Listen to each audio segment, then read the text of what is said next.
In our session, we talked about operational trends at manufacturing sites and addressed the usual list of tax issues that happen during operational change, but with a twist in that manufacturing is getting to be quite digital. And the big takeaway from our session is that there's an opportunity to do more intellectual property tax planning around the manufacturing supply chain part of a business.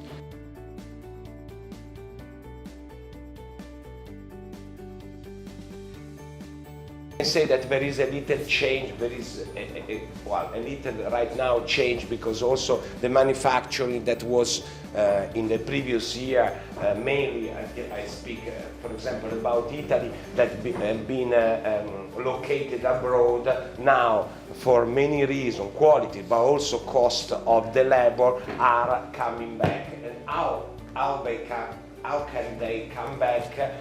It's in the different ways. So I leave to my friends. Well, we're going to allow our colleague Nick Harvey to walk us through some trends that are happening in the manufacturing space, and operational trends, and we're going to try to interject some interesting tax takeaways that many companies that are in the manufacturing business are going to have to address, if not now and in the short term.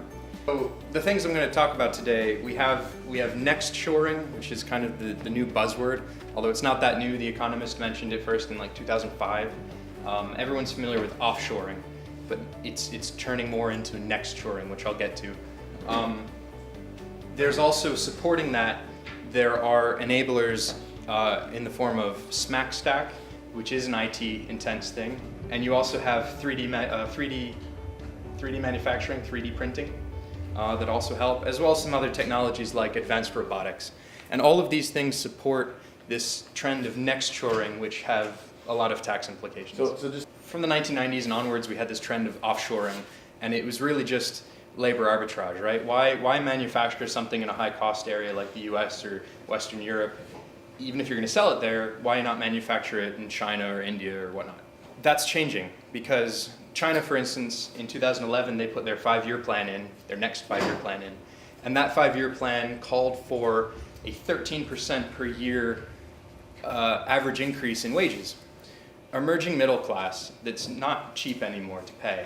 In fact, I think this year is the year that a lot of estimates are putting that they'll be on price parity with the US to manufacture. And that has, real impact. When I had a factory there in the mid-2000s, you had Chinese companies or foreign companies that had manufacturing on the coast, where it's more expensive, moving inland, where it's cheaper. You had companies that were in the inland, moving down to Vietnam, and you had companies that were in Vietnam going to Bangladesh, because you're always trying to get this movement to cheaper and cheaper areas.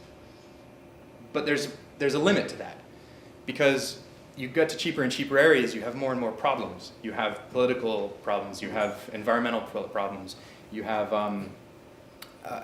a basic one is access to energy. So nearshoring is this concept of moving the production from where it is now, which is generally far away from the demand, the old demand, to near your new demand.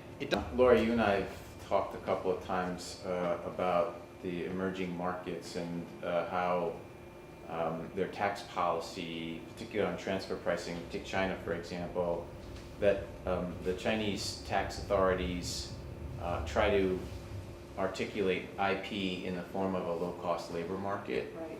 It's pretty interesting to hear that they might have made their bed on that, and now that no longer exists, and then now as a taxing authority they may have to change gears. Which is fascinating, because they and India and a few of the other emerging markets have really focused on labor and labor savings. Also just bodies, headcount is something that there's kind of a implicit or push in BEPS, country by country reporting, number of people, very important.